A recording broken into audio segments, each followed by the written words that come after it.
بسم الله الرحمن الرحيم. الحمد لله والصلاة والسلام على رسول الله صلى الله عليه وسلم.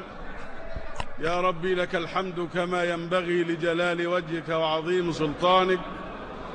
رضينا بالله ربا وبالإسلام دينا وبمحمد صلى الله عليه وسلم نبيا ورسولا. قل بفضل الله وبرحمته فبذلك فليفرحوا هو خير مما يجمعون. هذا هو فضل الله وهذه رحمة الله التي ينبغي أن نفرح بها، والتي هي خير من كل ما نجمع. هذه الأخوة وهذه المحبة وهذا التواصل وهذه الجلسة في بيت الله، في أرض الله، في السودان القريب من القلب شعبا وأرضا، بينكم أيها الأحباب. قل بفضل الله وبرحمته فبذلك فليفرحوا هو خير مما يجمعون. رب اشرح لي صدري ويسر لي أمري واحلل عقدة من لساني يفقه قولي. الإخوة الكرام الحضور جميعا، أحييكم بتحية الإسلام الخالدة، فالسلام عليكم ورحمة الله وبركاته. وقد سمعنا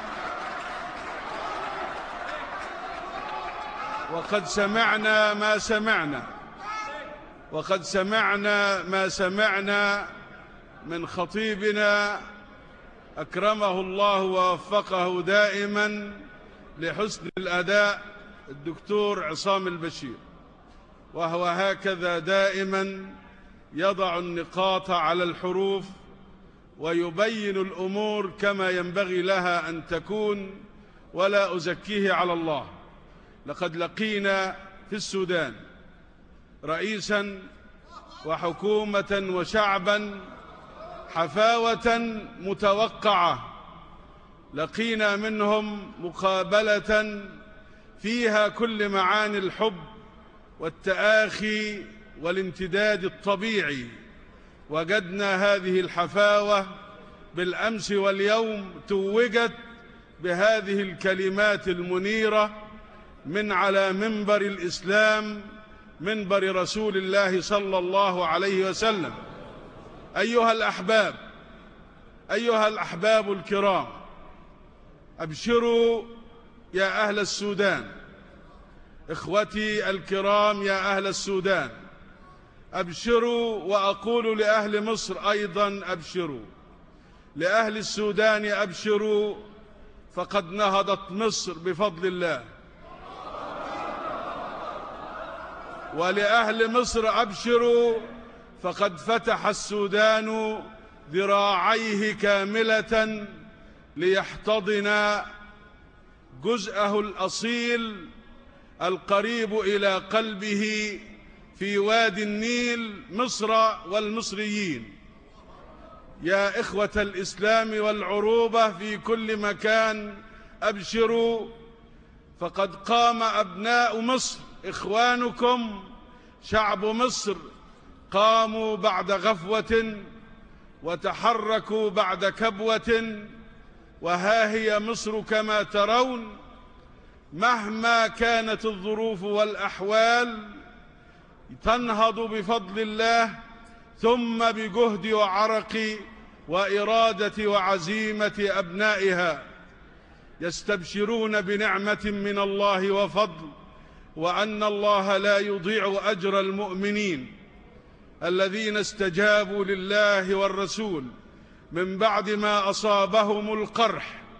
للذين أحسنوا منهم واتقوا أجر عظيم. الذين قال لهم الناس إن الناس قد جمعوا لكم فاخشوهم فزادهم إيمانا وقالوا حسبنا الله ونعم الوكيل. فانقلبوا بنعمة من الله وفضل لم يمسسهم سوء واتبعوا رضوان الله، والله ذو فضل عظيم. إنما ذلكم الشيطان يخوف أولياءه فلا تخافوهم وخافون إن كنتم مؤمنين. هذا نداء الله لنا جميعا، ألا نخشى إلا الله، وألا نعود أبدا إلى الوراء، وأن نعتصم به سبحانه، وأن نقول ونردد دائما حسبنا الله ونعم الوكيل. هذا يكفينا، الله كافينا. الله سبحانه وتعالى يحب إذا نظر إلى عباده أن يراهم له داعين، وبسنته مستمسكين، وبدينه وحبله المتين معتصمين. واعتصموا بحبل الله جميعا ولا تفرقوا. وها نحن في مصر وفي السودان، وحولنا أشقاؤنا في كل مكان، وإخواننا من كل اتجاه يرقبوننا ويريدون أن تنهض هذه البلاد. نمد هذا الحبل المتين إلى كل مكان في بلادنا لنعتصم به جميعا، لنمسك بأطرافه، لنحرص على قوته، لنتكامل ونتعاون كي تؤتي هذه الوحدة ثمارها بفضل الله وحوله يقينية مضمونة. الله وعده لنا جميعا أن نستبشر بالخير والفضل إذا أدينا ما علينا. ولو أن أهل القرى آمنوا واتقوا لفتحنا عليهم بركات من السماء والأرض. ومن تمام الإيمان والتقوى أن نأخذ بالأسباب، ومن الأسباب أن نتعاون. وتعاونوا على البر والتقوى ولا تعاونوا على الإثم والعدوان. إن هذه أمتكم أمة واحدة، هذا ربنا الذي نعبد، وهذه أرضنا التي استعبدنا عليها من الله لكي نعمرها.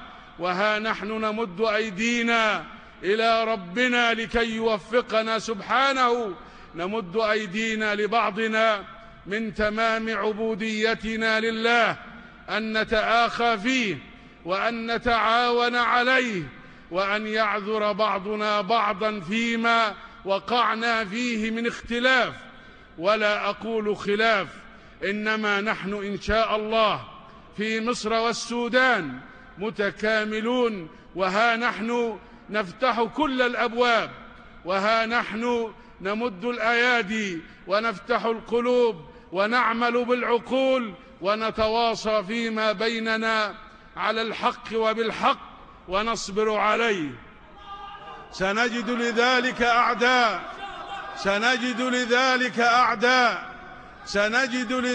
أعداء، ونحن بفضل الله وحوله إن شاء الله قادرون على أن نعبر هذه المرحلة، وأن نسير بهذه المسؤولية، وأن نتعاون على ما اتفقنا عليه، وأن يعذر بعضنا بعضا فيما اختلفنا حوله في رأي أو رؤيا. ولكننا لا ننظر أسفل الأقدام، ولا ننظر إلى سفاسف الأمور، وإنما ننظر إلى معاليها. لقد رشحوك لأمر لو فطنت له فاربأ بنفسك أن ترعى مع الهمل. إذا القوم قالوا من فتن خلت أنني عنيت فلم أكسل ولم أتبلدي. كلكم هذا الرجل في مصر والسودان. العالم ينظر إلينا، وربنا قبل هذا العالم من فوق 7 سماوات يرى ويسمع. وهذه مسيرة إن شاء الله يرعاها ربنا لكي تنهض البلاد، ولكي يعود الناس بحق إلى العمل والجد. وهذا من حسن العبادة لله عز وجل، هذه يد يحبها الله ورسوله، اليد التي تعمل، اليد الخشنة، اليد التي تنتج، التي تأكل من إنتاجها. كما سمعنا لدينا كثير من الموارد، لدينا الكثير من الإمكانيات، لدينا البشر والإرادة والعزيمة والعقيدة والتاريخ والرؤية، فما الذي ينقصنا؟ علينا أن ننطلق أيها الأحباب. ولقد اتفقنا على الكثير، وبقيت آليات نطبقها إن شاء الله، ونزيل ثقافات وغبار قد يكون علق على بعض الأمور.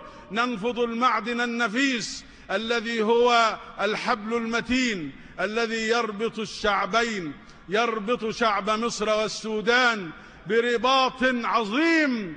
ننفض التراب من عليه كي يتم هذا التكامل، وكي تحدث هذه الوحدة، وكي تزول هذه الفرقة، وهي زائلة إن شاء الله.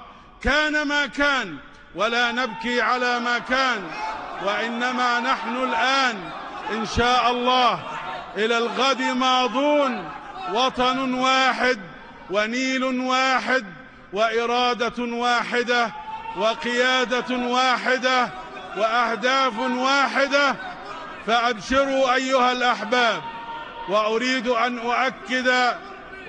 أن أؤكد على شيئين أساسيين، وهما أننا نريد لهذا المحور التنموي العالمي العربي الإسلامي الإفريقي، محور وادي النيل، أن ينهض بجد، وأن نكون نحن من أسباب نهضته وعودة الحق إلى أصحابه بعد أن غاب عنهم. وهذه نقطة أساسية. النقطة الثانية، أؤكد على أن هذا التعاون، وأن هذا التكامل، وأن هذه الوحدة التي ننشدها ليست ضد أحد، وليست معنية بأن تتدخل في شؤون أحد، وإنما نحرص على التواصل مع الآخرين، وأن تتمدد هذه الإرادة لكي ينضوي تحت لوائها من أراد ليكون هذا التكامل في إفريقيا وبين العرب، بل وبين المسلمين وبين غيرهم، لسعادة هذه الدنيا. جئنا برسالة سلام إلى هذا العالم. لا نريد حربا ولا عدوانا، وإنما نريد للناس خيرا، وإن شاء الله يتحقق هذا الخير. لقد اتفقنا على الكثير، وسنفتح إن شاء الله الطريق الشرقي للنيل، وبعده بعد ذلك غرب النيل، ثم الساحلي، ثم منطقة الحدود والتكامل، وكل أدوات العمل وكل أدوات الإنتاج من الجانبين تعمل بحق بإرادة واعية لكي يعود الخير على الطرفين، على الشعبين الكريمين اللذين يستحقان كل خير. أيها الأحباب، نحن ندرك ونعرف أن قدر الله الطيب في هذه الأمة ماض إلى منتهاه، ونرى بفضل الله أهدافنا وقد تحققت، ومتفائلون جدا إن شاء الله.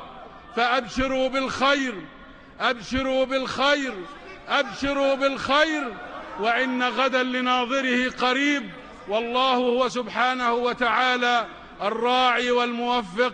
أشكركم على الحفاوة وعلى حسن الاستقبال، وأتمنى لكم السلامة والتوفيق، والسلام عليكم ورحمة الله وبركاته.